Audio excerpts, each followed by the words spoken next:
Let me see if you can figure out this riddle. What is hard to get, but easy to lose? And no, it's not your car keys. It's confidence.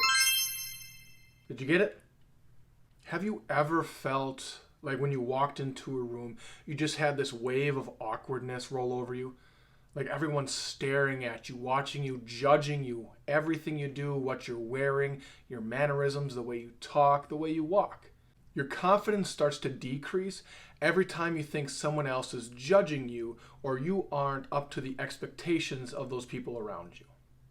Now, wouldn't it be great if we all had the confidence of children? I said this in my last video. We kind of need the mentality of a child because when you look at them, they do whatever they want. They're dancing in the middle of the street. They're jumping off of couches not knowing that the floor is hard and they're going to hurt themselves. They're doing all sorts of stuff that sometimes leave us adults a little awe-inspired when we look deep down into it.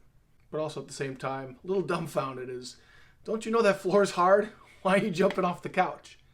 The thing about confidence is it needs to be built brick by brick, almost like a castle.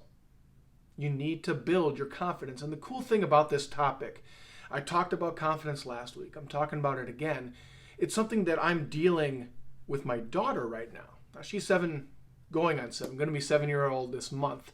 And she doesn't know how to ride her bike. Now don't judge me, don't judge her. In our lives, there are things we don't want to do. We find them hard, we find them difficult. Well, when I've asked my daughter many, many times, I did the 5 whys with her. I don't know if you know about the 5 whys. It's something I can talk about later. But the 5 whys is basically understanding why you feel this way and digging deep down into it. So I had to ask multiple questions as to why she doesn't want to ride her bike. And basically it boiled down as she's afraid of getting hurt. She's afraid of breaking a bone, cutting herself. She's afraid of pain. Okay, fine. That sounds like it's a very deep-seated fear for her.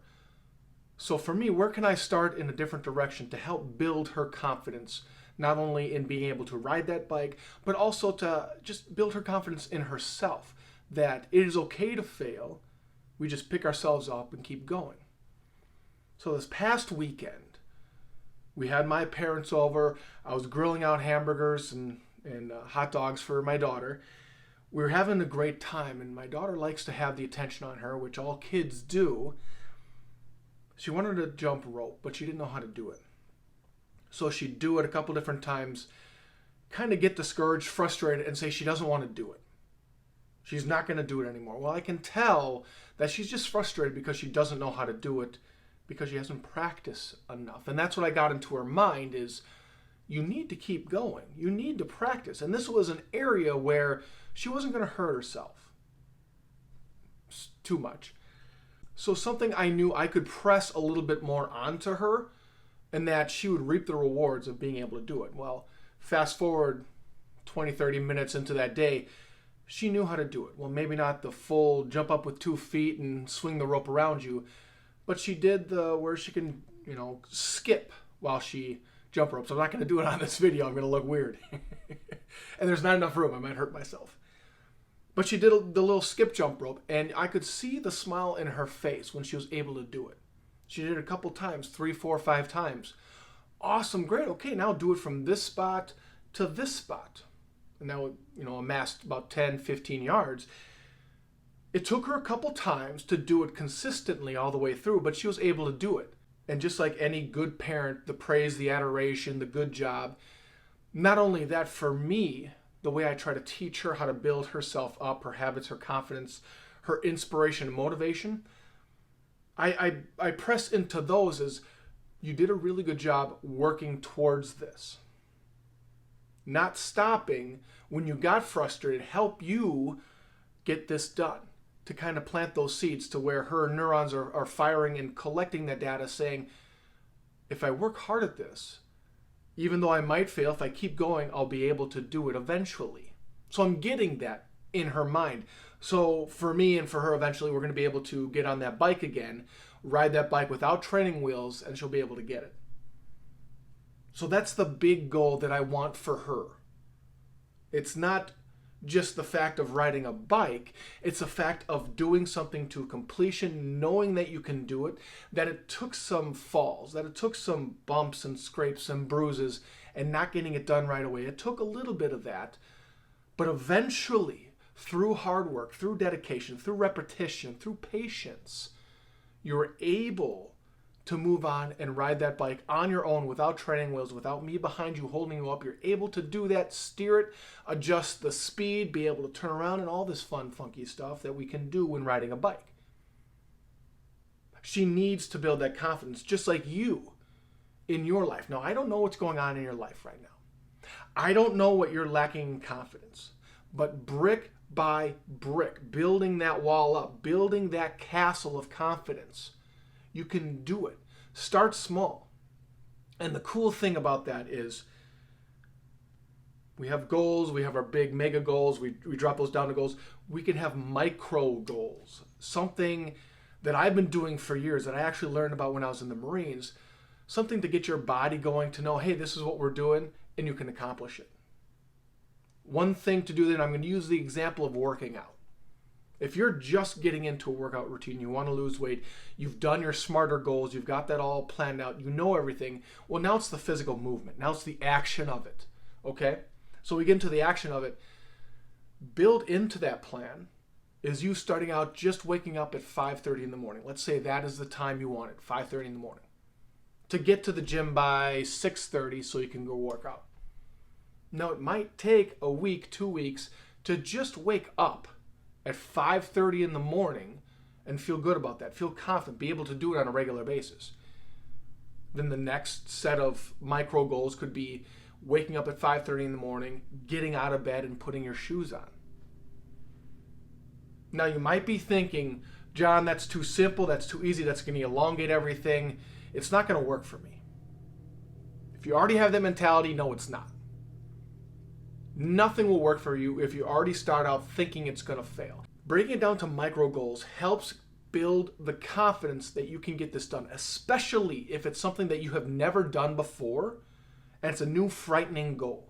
So break it down into your goals, break it down to your micro goals so that each and every day you have something that you can do, that you can accomplish, that you can succeed at, feel good about, build your confidence brick by brick, so that you can build that castle of confidence, move forward, and crush that goal to where when you look back at that goal and you're staring at it saying, that used to be scary for me. Now, I feel like that's an ant compared to how I am and who I am as a person.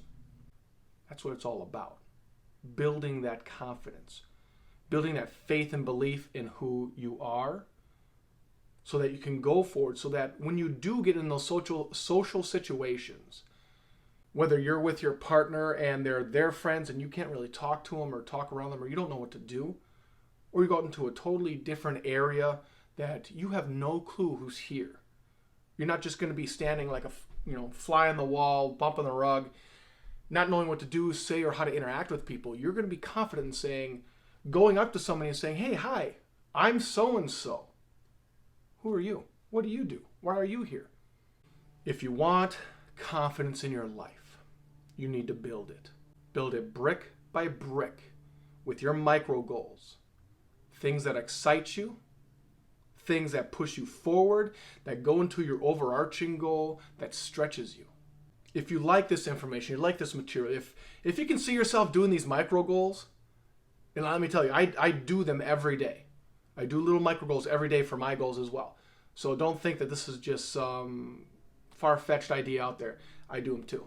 But if you like this idea, comment below on how you're using your micro goals. And if you could do another thing for me as well is share this video and subscribe to my channel. The reason I'm asking that is not just for people to subscribe to my channel. It's to get this information out there to everyone else who might not be able to see it. We are so riddled and inundated with all this information, all this education, all this entertainment, all this stuff. If we can get something like this out there that can help people, just as it helped you create a better life for yourself, a happier, healthier, more joy-filled life, then I think it's worth a subscribe and worth a share. And lastly, I want to encourage you to head to the website, thechangeoperative.com. Sign up for the Red membership. It is $5 a month membership, but you get so much with it. You get daily transformational videos between 1 to 4 minutes long that deal with topics like personal development, trauma, creating plans, limiting beliefs, setting goals, lifestyle design, and so much more. Things that can help you and aid you in creating a better life for yourself, unlocking your full potential, unlocking your greatness, so that you can stand in your greatness and say, world, I am here. So head to the website, thechangeoperative.com, sign up for the Red membership, and I'll see you next week.